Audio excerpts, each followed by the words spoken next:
The Canadian national champion Tarak Patel brings the fire of Phi as he's pitted against upstart DM Armada and his fleet of dragons. US national champion Michael Hamilton brings the ice and arcane against rising star MajiinBae, who is looking to pull another rabbit out of his hat.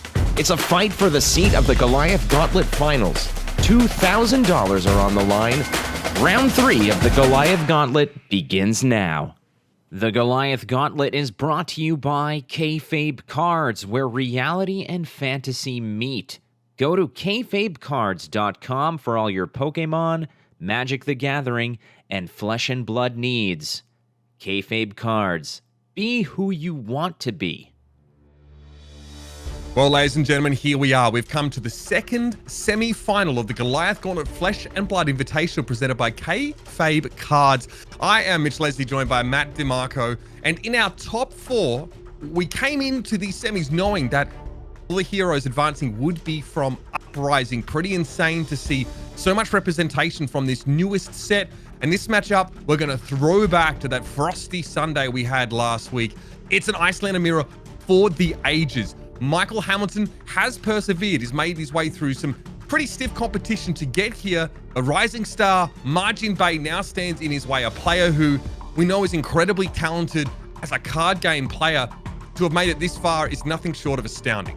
Well, Rising Star is kind of cutting it a little bit short here in terms of what MajiinBae has accomplished in other card games of, legitimate ilk. Card games like Runeterra, where he has won major tournaments as well as been the #1 ranked player multiple times. He is a very well-rounded card player altogether.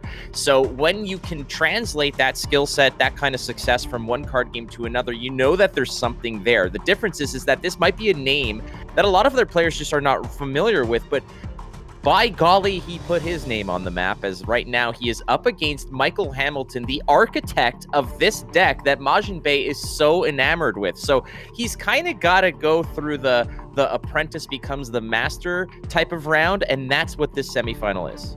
Yeah, and of course now Michael Hamilton is quoted by Zach Bunn, of course, of the Wolfpack, to be the headmaster of the school of FAB players who can't do math very well. Michael Hamilton, a bit of a math genius as far as his playtest group is concerned. Let's have a look at his deck list here as we jump in. This is an Icelander mirror match again, ladies and gentlemen. Michael Hamilton, like you said, Flake, the architect of this list, and it's quite a list to behold, right? We've covered this many, many times, but we're going to do it again just for the sake of continuity. His list includes a lot of these large attack actions, right? We're seeing Icelander being able to kind of do everything in terms of the FAB world. Play on her turn, play on your turn, play big tall attacks, poke you with arcane damage. It really feels like she can do everything, including a huge amount of disruption of the hand and taxing via frostbites. What a frightening deck to go up against right now. It has kind of like what we might call a diplomatic immunity. Like Icelander shows up in your country and just keeps flashing the passport. Like, I can do whatever I want. I'm here as a guest kind of thing. Is like you mentioned, tall attacks, poke attacks, arcane damage, play on your turn, play on my turn. A lot of, well, actually kind of moves in this. But this is a matchup that Michael Hamilton has really perfected and caught people by surprise. But that has been, that is long in the past now. The book is out on this. People have studied it, have played it, have not, I don't want to say teched against it necessarily, but they have reps against it. There's no more surprise element to it. And one of the players who is so well equipped to not only succeed with this list, but potentially beat it is MajiinBae, because he has been a wizard player since his early stages of getting into Flesh and Blood. And here's something that even speaks speaks so beautifully to him, because it does so much. And this is a matchup that I feel, as close as the lists are, it really is going to come down to what the skill set is and the players who really find the right timing. It's not about card draw. It's going to be finding those little margins, those little windows where you can sneak in that disruption and really goon your opponent. Yeah, and of course, it's really hard to say who's going to come out on top in a matchup like this after the first turn, but being able to establish some board presence early is so critical. Let's have a quick look at MajiinBae's deck list, which again is a close mirror of this Michael Hamilton list with a couple of changes. There's actually Yellow Ether Ice Vein in here, just a small chain. That's the biggest difference, I'd say, between these two decks, whereas Hamilton actually has an extra energy potion and he has a one-off scour in the sideboard. Out of that, these decks card for card are identical. So we had the pleasure of looking at a matchup here between two excellent players. And bear in mind, we've already seen MajiinBae conquer the mirror, so to speak, up against Brendan Patrick on his run through here. So he knows how to take on Icelander as well as pilot her. Without further ado, ladies and gentlemen, let's jump into our second semi-final. The winner of this match going up, of course, against DM Armada in our Goliath Gauntlet Grand Finals. It's time to get our game on.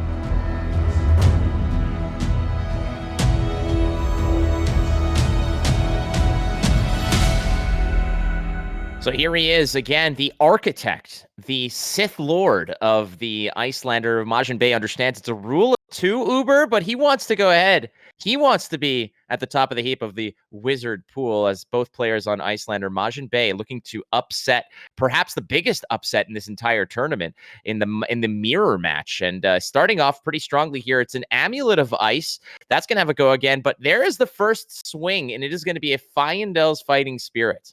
Yeah, Hamilton happily just putting two cards in front here. But MajiinBae, of course, can't gain the extra life from that card because they do both start at 36. Hamilton immediately going to crack back on his own turn with the Fyendel's Fighting Spirit of his own, gaining that life. We're back to parity after Hamilton blocked 6 of 7 in the previous turn.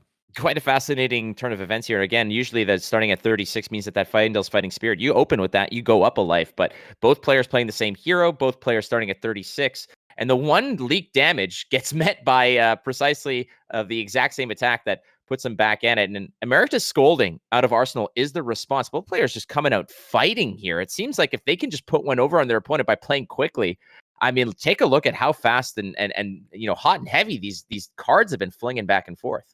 Yeah, both players playing pretty speedy here. It looks like MajiinBae is going to take all of this and maintain 3 cards in his hand coming into his own turn. Already being able to establish an Amulet of Ice is pretty darn powerful when it comes to tearing apart this Hamilton hand. And a Wounded Bull coming back across the table. This is lightning fast play, and these are haymakers being thrown. Yeah, no rest for the wicked here. Michael Hamilton had to absorb on that turn 0 a pretty heavy hit, and you can do that because you can just replenish your hand. But what happens after that when a Wounded Bull is coming at you, with those horns on fire, just targeting your life total here? Michael Hamilton's got an 8-point attack that he is responsible for here, and MajiinBae is just taking no prisoners right out of the gate. So response here is Aether Hail off of a pitch of Hypothermia. So the stacking goes up here. And again, there's always an opportunity to respond. And that seems to be what MajiinBae is going to be looking to do here. Yeah, absolutely. It's an Alluvian Constellus arcane damage prevention there. So getting a counter on that key wizard chess piece in the mirror matchup. And of course, always a question of, all right, this Waning Moon comes through plus the Aether Hail. So MajiinBae definitely on the hook for a little bit of damage. Alluvian Constellus, really important to point out at this point that this chess piece only can get 1 counter a turn. So the first time it prevents arcane damage each turn. So on your turn and on my turn, which is kind of handy here in this sort of Icelander setup, as Hamilton will want to poke MajiinBae early and often, regardless of which turn it is. And much of this damage is going to be taken here by Hamilton. He says that Wounded Bull for 8, well, it's coming in hot. Yeah, these players just like to live on the edge. Typically, the wizard player is comfortable playing fairly low to the ground here because they do have the opportunity to just kill you with a Storm Striders. But hey, this is obscene. Both players are just saying, hey, monkey see, monkey do. It's another Wounded Bull. So Michael Hamilton happy to take that damage because that gives a little extra juice to this Wounded Bull that he's sending right back at MajiinBae. Man, couldn't characterize the student versus master matchup any more than both these players mirroring each other's actions almost each and every other turn. 8 damage from Wounded Bull here. It looks like an Emeritus Scolding is going to be put in front to block with. Now, Uber, I don't want to go back to the last cast you and I did together, where I made a boomerang reference, but it seems like everything MajiinBae is throwing is coming right back at his face. I mean, in Australia, we say if we want something to be returned to us after someone borrows it, we say this is a boomerang. It's a turn of phrase. But it's actually a boomerang. How many times? This is like an endless. This is an endless rally of boomerang back and forth with these players catching and launching it. Alluvian Constellus, such a beautiful card to look at and very, important in this particular matchup. I got myself a cold foil because one of my good friends, Stephen Cookus, the other semifinalist, actually hooked me up with one. He opened one. He said he had a bunch, and he said, "My friend, I'm going to give this to you because I love you," and I was very kind of him.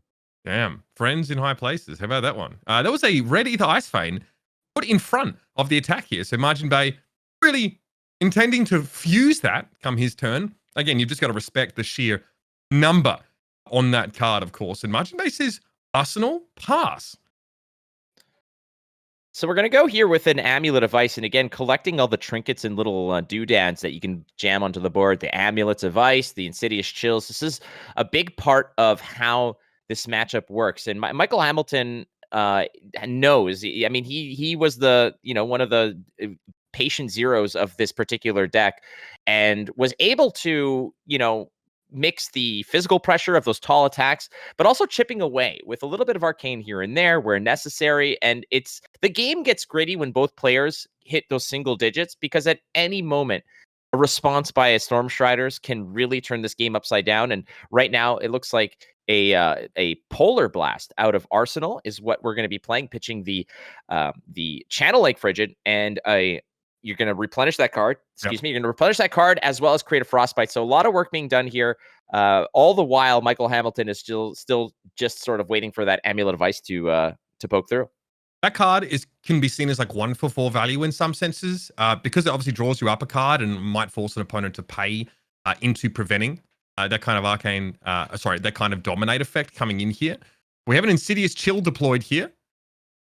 MajiinBae saying, righto, well, better hop to it. I don't really want to have my hand completely stripped away.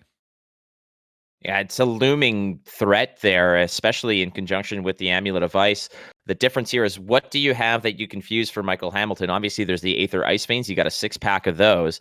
Looking at what else is potentially fusible, you've got Brain Freeze that can fuse. Looking through it as well.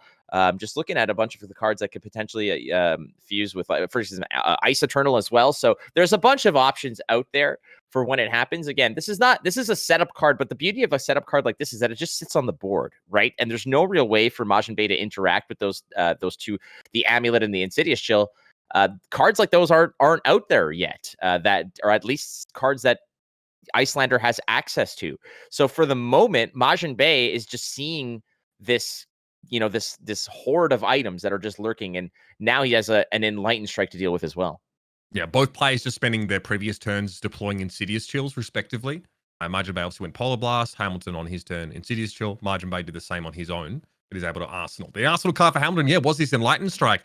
And it looks like Hamilton has other plans after this. Well, other plans are cool and all, but can you bust through, for example, some of the arcane damage that's coming through? How about the Frostbites that might generate as well? No way.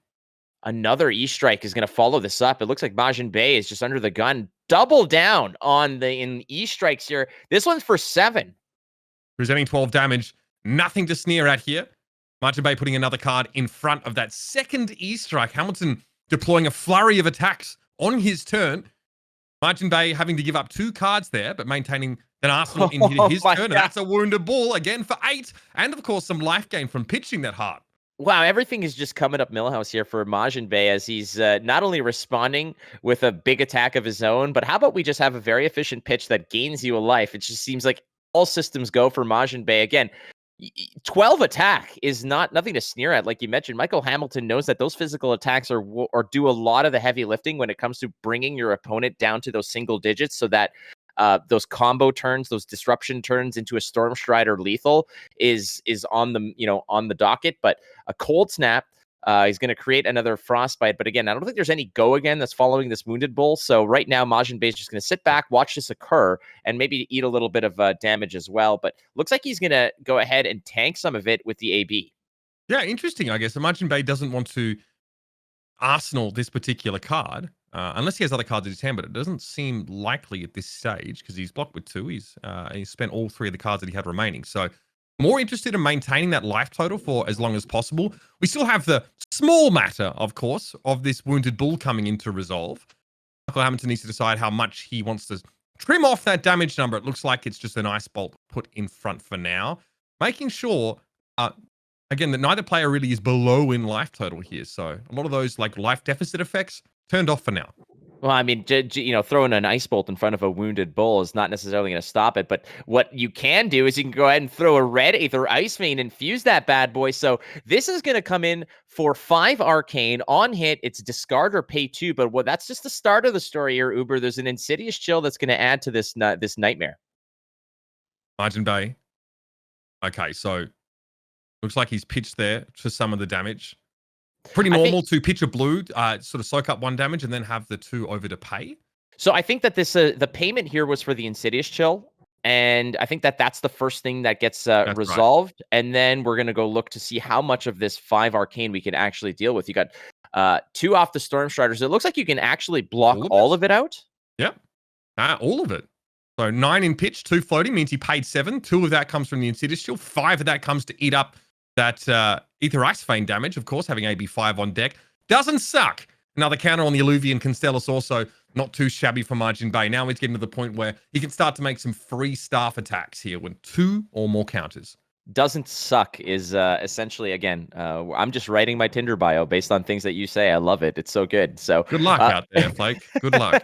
I think that in that previous turn, MajiinBae being, staring down the barrel of a red fused Aether Ice Vein with an Insidious Chill kicker on top of it, and taking 0 damage and maintaining an arsenal, you got away with murder, I think, in that case, because that is one of the most potent turns that Michael Hamilton will have to disrupt MajiinBae. And the fact that you were able to get away with that and still pocket a card is huge. I think MajiinBae got out of that very, very well. But again, we're not done yet, because a wounded bull, not as wounded before, a slightly mended bull is being presented to MajiinBae.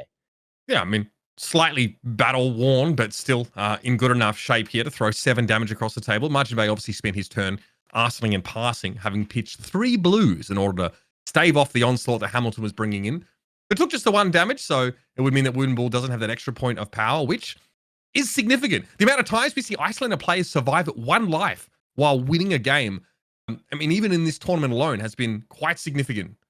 So MajiinBae here has to decide what to do about this instant speed card from Arsenal. One life, 1,000 life. Ultimately, if you get there, you get there, and that's what matters. You don't take into account, this isn't the Premier League. The aggregate score does not matter in terms of Swiss rankings, or especially in a elimination bracket. You just got to get there, and that's basically what MajiinBae wants to do. Busting out the is that an Ice Eternal? Yeah, and 0, I think. Fusing it nonetheless.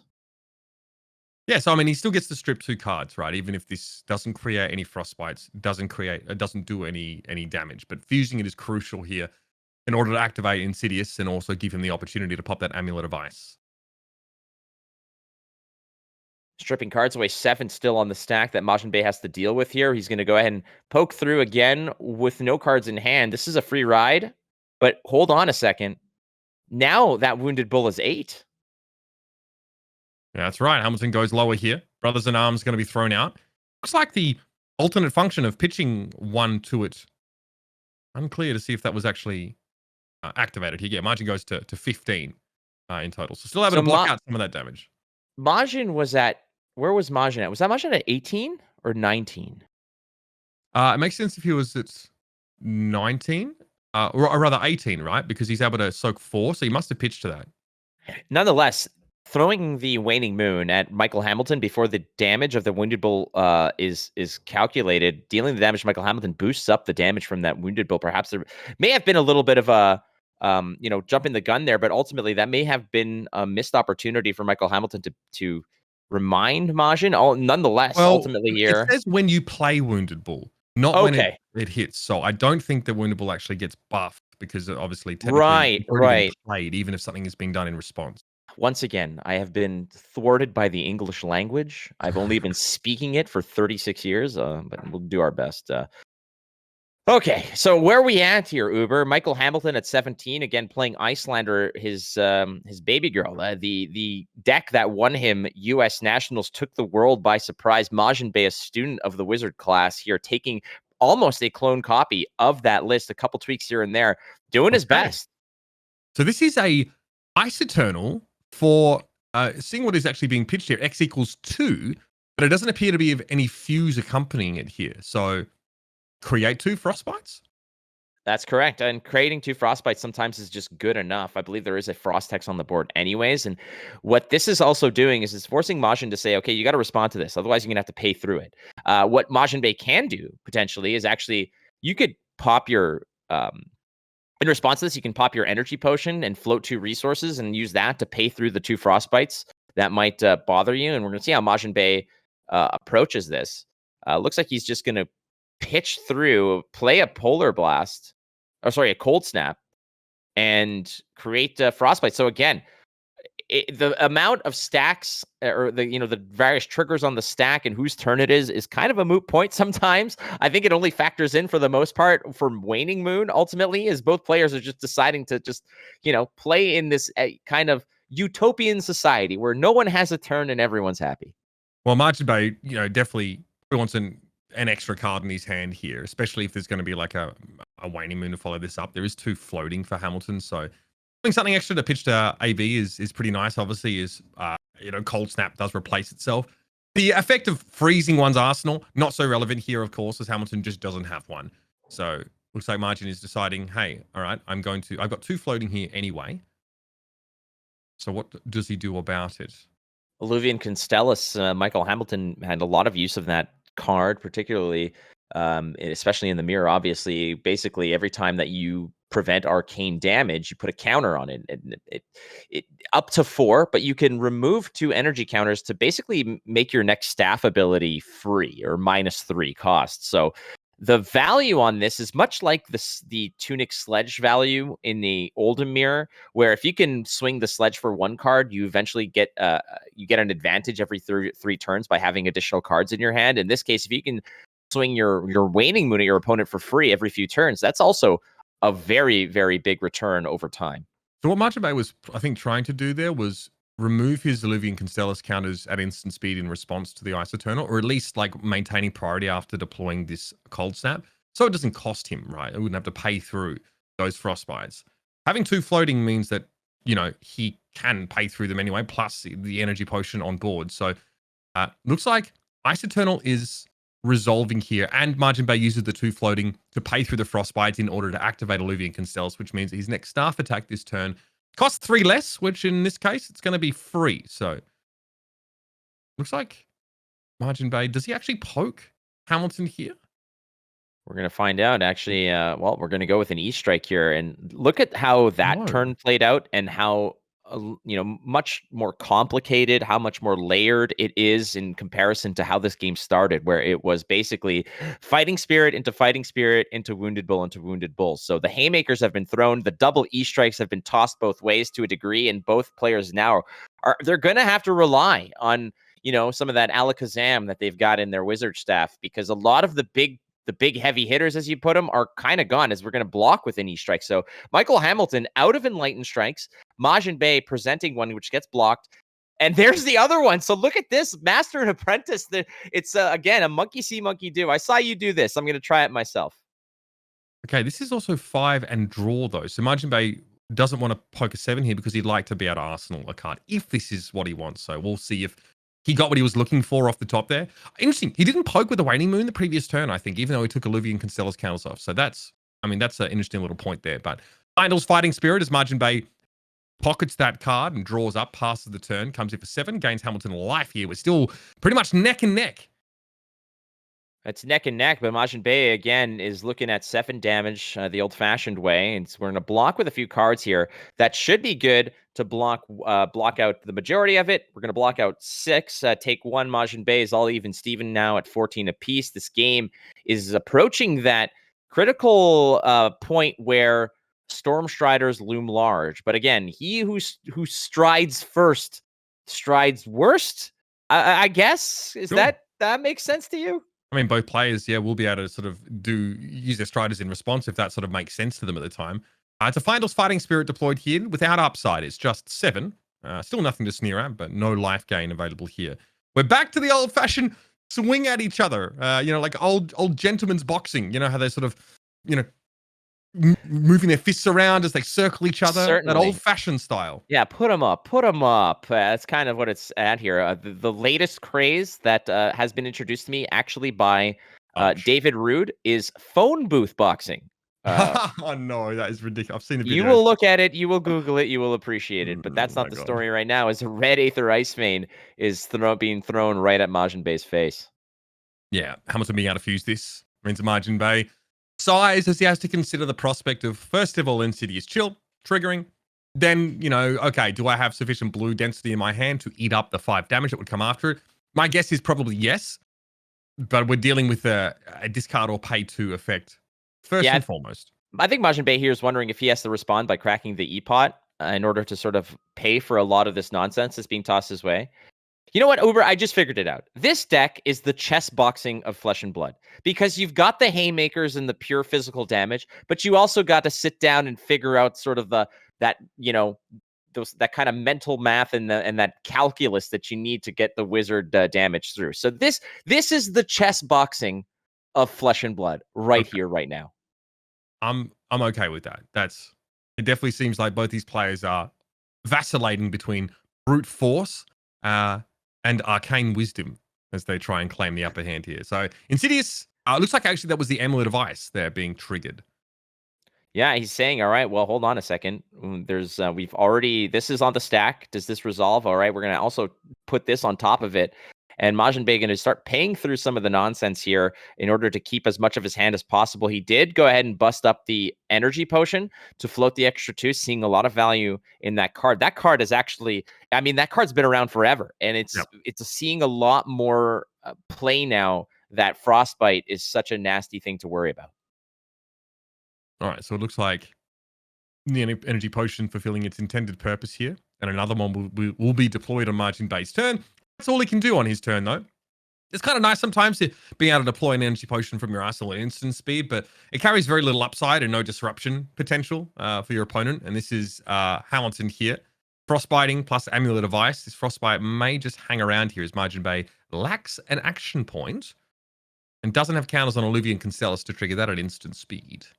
Yeah, there's not much you can do here. You're just going to sort of have to, take it. And MajiinBae in the previous turn said, all right, well, I dealt with a lot of the nonsense. You got rid of one of those Amulets of Ice. The Insidious Chill loses a trigger, but boom, Michael Hamilton drops another little pendant on the board and says, look at my jewelry, friend. Look at my shiny objects. You're going to have to deal with this later. Both the players are just, dumping the garage sale on the board and waiting for a buyer. As this case, we're going to go ahead and I guess that's just a physical attack for 4 here. I love it. Whatever you've got, Flake, make use of it. Brothers in Arms comes across for 4. Oh, and no. somehow there's the perfect answer in MajiinBae's hand. A Sink Below just sat there waiting for its chance to come out. And the Brothers in Arms get dunked. Oh, boy. It's like that scene from Revenge of the Sith where Obi-Wan and Anakin are facing off on Mustafar, and both of them are doing all their moves. The lightsabers aren't actually touching because they know themselves so well that they're dodging and parrying to perfection, and that's precisely what's happening here between Master and Apprentice, as that 4 attack was met so beautifully by a 4. And here's the counterattack, and it's supercharged Wounded Bull for 8. Yeah, some USDA prime beef coming across now. MajiinBae obviously in a position to gain that extra 1 power from Wounded Bull, being at lower life. So this is pretty darn good. A good part of the game to draw it up in as well. Hamilton, maybe in a position where he had to give up multiple cards to block this, which again makes his prospects of fusion a little more complex. Yeah, with a 3-card hand, you can do it. Like an Aetherized Fane obviously is something you can fuse if you've tucked on your arsenal. But again, it has to be that card tucked in there and you wouldn't be activating it this turn. So annoying for Icelander having to give up 2 cards here. She just really prefers not to, but she knows more often than not, especially against the rest of the field, she's going to have to, do some decent blocking here. And Hamilton in the same position. You take 8, go to 6, you are definitely in kill range. Wounded Bull still on the stack, waiting to see just how big of a chunk it's going to take out of Michael Hamilton's life total here. As if you want to clean this up, it's at least a 3-card block, but we'll see how it goes. As Michael Hamilton probably is just very comfortable taking some of it, preserve a hand. But ultimately, as soon as one of these players gets into that kill range, Stormstriders is going to start glowing, as both players really want to make sure that they get the right recipe to just end the game. We've seen matches before, Uber, where a player will fire off the Stormstriders because they're like, well, I got a 95% chance of actually wrapping this up. And if you whiff off that 5%, ultimately you are out of a very key part of your arsenal, of a lot of your surprise factor. And, you have to be damn sure that if you're popping Stormstriders, it's because it's going to win you the game. And in this matchup, you need to account for 5 extra damage because that's how much Arcane Barrier your opponent has. So, and then that's not even, counting the fact that you'd probably have to make 2 moves, Stormstriders, and then like a poke with waning or something like that. So dealing with AB5 trying to eliminate someone sort of with those Storm Striders is a little bit difficult. This is a 3-card block. CLF, Cold Snap, Frosting, all put in front of this bull. Hamilton is serious about keeping a life lead. I think that Michael Hamilton had an opportunity perhaps to just block with 2. But if the card that you're blocking with are not going to do anything, then just give them up. Keep as high of a total as possible, because you could have given up 2 cards here, perhaps taken 3 damage or 2 damage even, and be okay with it. But I think that preserving the life total off of a bad hand is the right move. And right now, MajiinBae is just not relenting. It's going to be a blue Aether Ice Vein fused. So this comes in. Obviously straight out of the arsenal for MajiinBae, if I'm not mistaken. And it's going to be also in conjunction with the Insidious Chill, which was paid for. So a couple of it gets through here. Michael Hamilton is taking some licks here. He doesn't have the cards, I guess, is the issue. I think we're still at the end of Hamilton's turn.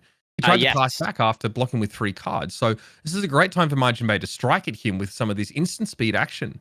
Wow, that was good. Ice Vein obviously doesn't create a Frostbite, right, when it comes out, because it's not an ice card. Correct. It's an elemental wizard action, but still, MajiinBae picks a spot where Hamilton just doesn't have the resources to cover up much of this damage and sort of discard effects. Good opening he found. Very good opening. As the Wounded Bull was presenting so much damage, Michael Hamilton identified, I don't want to get to that point where I'm in kill shot range, so I'm going to protect against the physical damage, not knowing that it wasn't just about the arcane damage that was coming through. It was the fact that it was a fused Aether Ice Vein that was going to be so detrimental. So Michael Hamilton ultimately took the damage anyways, and MajiinBae found really good spot to present 2 types of damage and just sneak over the top. But Michael Hamilton now ready with the magical clapback. Yeah, Emeritus Scalding pitch there, so he gets Waning Moon and Cold Snap both. MajiinBae eating up some of that damage here. Looks like 3 being pitched to eat up the Waning Moon, counter on Alluvian Constellus. And now that was MajiinBae's turn, essentially. So now he's able to draw up. Both these players are actually playing in their opponent's sort of end steps as they pass priority at the moment. The players now at Gretzky levels of life total, 99. Just pure excellence on both sides here, as one of them is looking to become the great one at the end of this tournament. But you got to get through this round and then off to the finals. But right now, Fuse? Yes. Aether Ice Vein Fuse with an Insidious Chill on top. So Michael Hamilton's now saying, all right, I'm going to peel some cards out of your hand. But maybe this is a right opportunity for MajiinBae to come through. And maybe, you pop your E-Pot.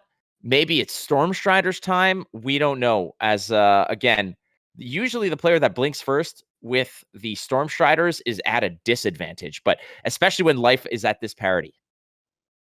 So it's 3 from the Blue Aether Ice Vein, but first the Insidious Chill trigger. So MajiinBae obviously has an easier time of eating up the arcane damage from a blue than a red Aether Ice Vein, of course. So here's pitch. So 6 in pitch right now. A lot in pitch. Okay, so it looks like, he's going for it.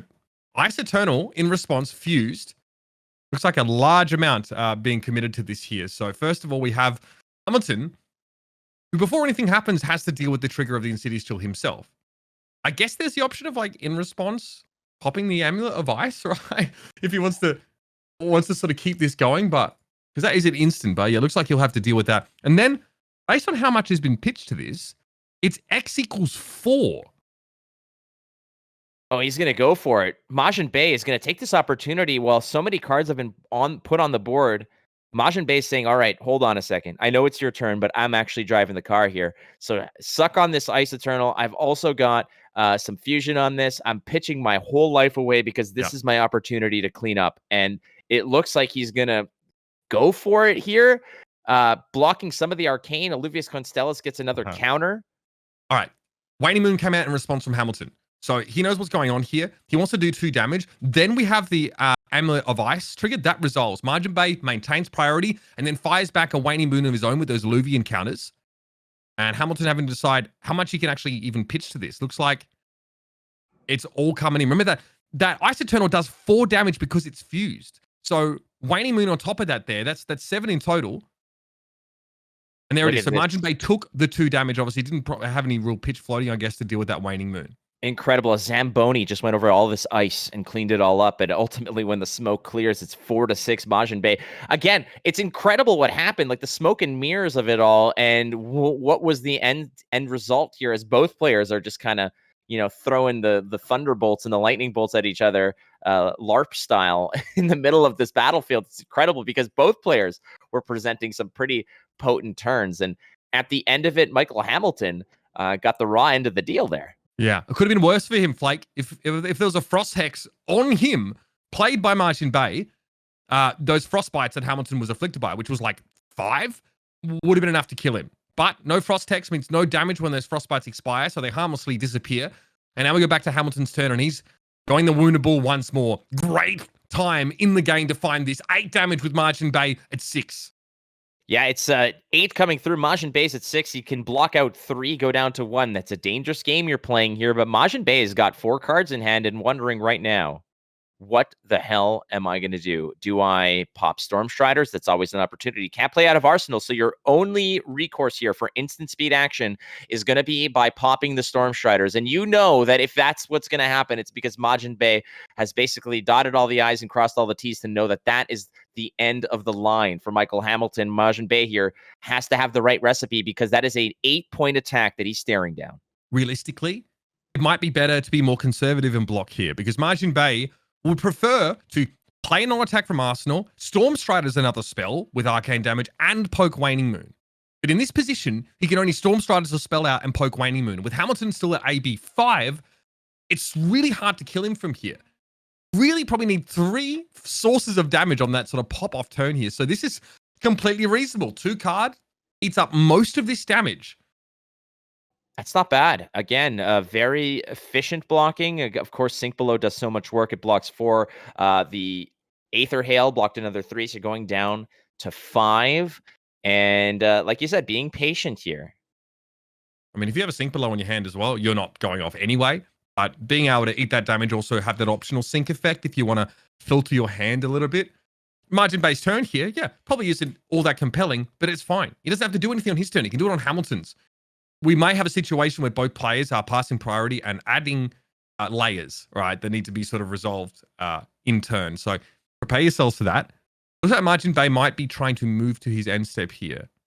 So it's MajiinBae's turn. Hamilton has obviously a window here to perform an instant speed action from his arsenal. I love it because there's so much of the, the formalities when you're playing in a tournament where your opponent's not running anything, can't do anything, but you say, may I, move to end step, and they're like, yeah, do whatever. This is actually more of a asking permission thing. Like, I would like to put a card in my arsenal.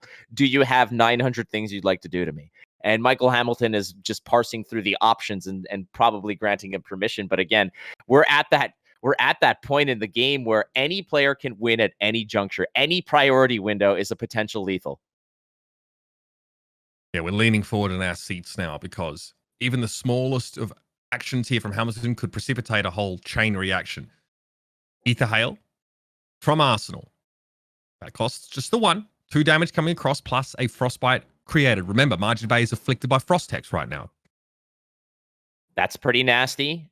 That connecting in conjunction with a Waning Moon left alone is potentially lethal here. What MajiinBae is thinking about is, I need to get as close to the edge as possible before I potentially fire back with a Stormstriders. But Michael Hamilton's Stormstriders are still in existence here. Uh-oh, it's go time, Uber. Metacarpus Node is triggered here. It triggers every time you play a spell, but it looks like Hamilton's saying I'm going to pay into this to increase the damage now of my cards that inflict arcane damage. So whenever you play a card effect, with an effect that deals arcane damage, you can pay 1. If you do, that effect deals that much damage plus 1. But at the beginning of the end phase, Hamilton has to destroy Metacarpus Node. So he needs to get value from it this turn.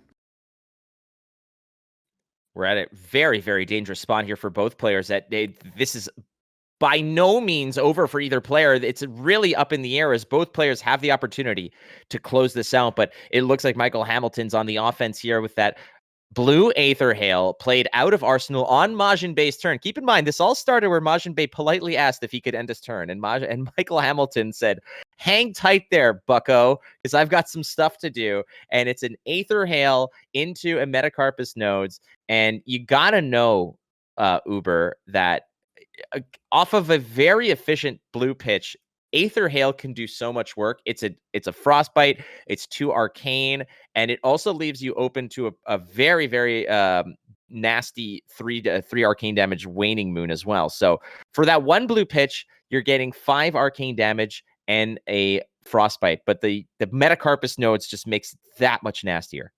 As far as I can tell, Hamilton hasn't paid into that Metacarpus node yet. It costs 1 each time you want to knock that damage up a little bit. So need to see that, because obviously he's paid for that Aether Hail coming in. Energy Pot popped here by MajiinBae. So it looks like he's trying to indicate that he has 4 floating, I think, as a result of that. Okay, Metacarpus node is put back in the equipment area now.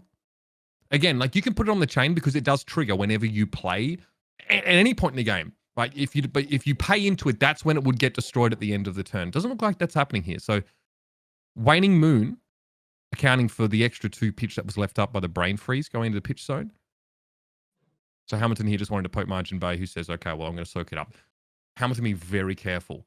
Because if you pop Metacarpus node, you probably need a Storm Striders at the same turn. Otherwise, it's only 1 non-attack arcane damage card that's getting boosted. You really want to get more value out of the Metacarpus node here. So it looks like discretion's the better part of valor, apparently, for Hamilton. He opts to leave the nodes unactivated. Just leave the nodes. Just lay off of my nodes. You can kind of just put them in the floor. You can do whatever you want with these cards. I mean, you could take you could pull your Storm Striders and put them on top of. Icelander could wear them as a hat. Doesn't mean that she's using them, right? It's just, maybe it's a little smoke and mirrors, a little bit of a sort of a step there, but saying, yeah, whenever you play a card with an effect that deals arcane, you may pay 1. Doesn't mean that he did, but it's possible. So he's just reminding him. He's like, hey, I could do this. If you use like Galashar or something, you'll find that Metacarpus node comes up every time you perform, like, because it triggers, right? So you have to like decline it manually every time. But obviously you skip that step if you don't intend to use it when you're playing in the tabletop version. That is, oh good lord, that is an Aether Ice Vein coming across here. Fuse, you better believe it. Fuse, that it's a pretty nasty one, but keep in mind, MajiinBae doesn't have any of that extra accoutrement that goes along with it, things like the Insidious Chill or the Amulet of Ice. So if this does connect, it will peel 2 resources or a card out of Michael Hamilton's hand. But keep in mind, both players are well equipped to deal with 5 Arcane, because the Storm Striders are responsible for 2, and the rest of the equipment can soak up 1 each. So it's not out of it yet. MajiinBae is just saying, hey, this is something you got to worry about, bucko. Like, I'm getting cards at the very least. This is great tempo, though, because it will force cards out of Hamilton's hand either way. And then Hamilton comes to his turn with less cards. So then if MajiinBae wants to really, do him over on Hamilton's turn, Hamilton will have less gas to deal with this damage. So again, both players really fainting. The Metacarpus node saying, hey, I got this, watch out. Again, I'm not super expecting to see it here, but MajiinBae is well within his capacity to make a sort of Storm Striders play on this turn. But Hamilton, I think, has a full grip right now, so it might be inadvisable considering how much Arcane Barrier is available. Let's see how Hamilton deals with this 5 damage. Again, you're right. No Insidious Chill. No Amulet of Ice here for MajiinBae. So just the printed card here of the Ice Vein to answer. MajiinBae, Michael Hamilton, both of these Metacarpus bros, frankly, are just kind of fainting with the gloves, saying, I got it if you want it, but we ain't doing it yet. Just a quick reminder, Michael Hamilton here is going to be pitching away to the damage, and look at that. That's a lot of red in the hand. That is a very inefficient pitch for Michael Hamilton. MajiinBae may have caught him at the right time. It could be go time. 3 cards in pitch here. Waning Moon. Now going to be used. That will leave 2 floating here for MajiinBae. That's pretty nasty. Scary stuff. That is very nasty. If that's something like an Aether Hail in hand, you could use it to pop the Storm Striders and then fire away. Hamilton has 1 card left in his hand. Everything else has been pitched here to answer that Aether Ice Vein. MajiinBae definitely indicating more to follow here. With 2 floating, Storm Striders costs him 1, and the other card in his hand if it's a 1 cost. Can really do him over here. How many times have you played against a Guardian with 2 float and they have an arsenal, and and you're just like, I'm not saying I have a pummel. I'm just merely, telling you I got a pummel. And it looks like MajiinBae is kind of saying, I've got some float. I've got a card. I want to see how you react to this. Now he's down to 2. 1 card in hand. MajiinBae floating 2, representing some more action. No. Okay. He's not going to go for it. 2 floating goes away. Looks like MajiinBae hoping to clear his hand there. Going to draw up another 4 with an Arsenal in play. Very scary if you're Hamilton here. Oh boy, Uber, this is one of those matches that are so intense. Is really, we thought that this is go time like twice in a row. Again, we got faked out here. We got absolutely just our ankles busted, a little crossover with the metacarpus nodes, but ultimately here it's going to be a cold snap out of Arsenal, create a frostbite, draw a card. It's a great opener here for MajiinBae, and MajiinBae presenting lethal now.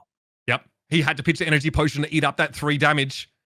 Hamilton doesn't pay to unfreeze his Arsenal. Here's the Storm Striders. MajiinBae trying to get it done, and Hamilton has nothing in his hand. Ice Bolt, Metacarpus node coming across here.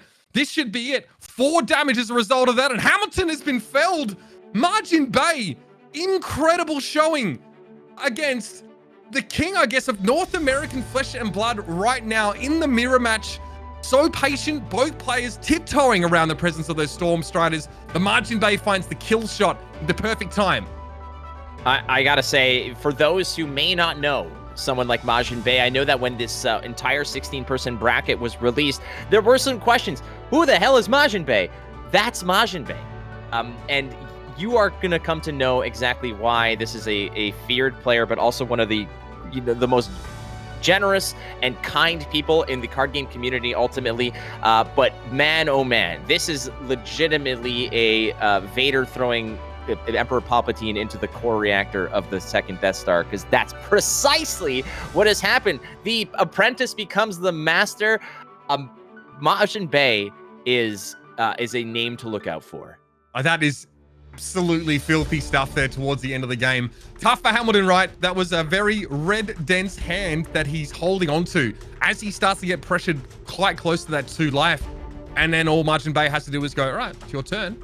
Oh, it's also my turn though again, because, so cold snap from Arsenal doesn't represent damage, but we knew there'd be 2 more things coming after that. The waning moon for 3, that ate up the last card in Hamilton's hand. His Arsenal was frozen at that point because he didn't pay for the cold snap because he couldn't afford to. And then it was on for young and old. That was game there. Fantastic stuff with the Ice Bolt off the Storm Striders. Metacarpus node thrown in there for that extra damage. What a stunning performance here. The national champion of North America has been felled. Huge shout out, of course, to MajiinBae showing up in a big way. We said student versus master. I think you've seen what has happened here. MajiinBae able to navigate this matchup expertly against someone who's really been touted as quite a genius in the flesh and blood world. This sets us up for a heck of a grand final. That's right. We have 1 more game left in the Goliath Gauntlet Flesh and Blood Invitational. It's going to be a matchup between 2 content creators and master card slingers. DM Armada on Dromai is going to be taking on MajiinBae on Icelander. It's incredible what this has come to, and everybody's bracket. If you can show me that you have proof that this was your final in your mind, I will buy you an elephant. It could be whatever size or from whatever origin you choose. I will buy you an elephant. However, I guarantee you that wasn't the case, because a lot of people were having it's obviously going to be Tarek in the finals, or it's obviously going to be Pablo or Michael Hamilton or, XYZ, whatever. Nobody gave a sniff to any of these content creators, but I promise you, they probably play this game and are around this game more than anyone else in this bracket. It's just that they have chosen a different route in how they enjoy and experience Flesh and Blood. But here's MajiinBae versus DM Armada, both players. It is Icelander versus Dromai. That is one hell of a matchup for this Goliath Gauntlet final. What an exciting way to finish off this tournament. We've come to our final match. It approaches rapidly, ladies and gentlemen. I hope you're excited for it just as we are. Huge shout out to FAB Cards as well for supporting us along the way, and for you, of course, out there on the premieres and in the YouTube comments for your feedback. Ladies and gentlemen, 1 more game to go. We'll see you on the other side for the grand finals of the Goliath Gauntlet coming soon.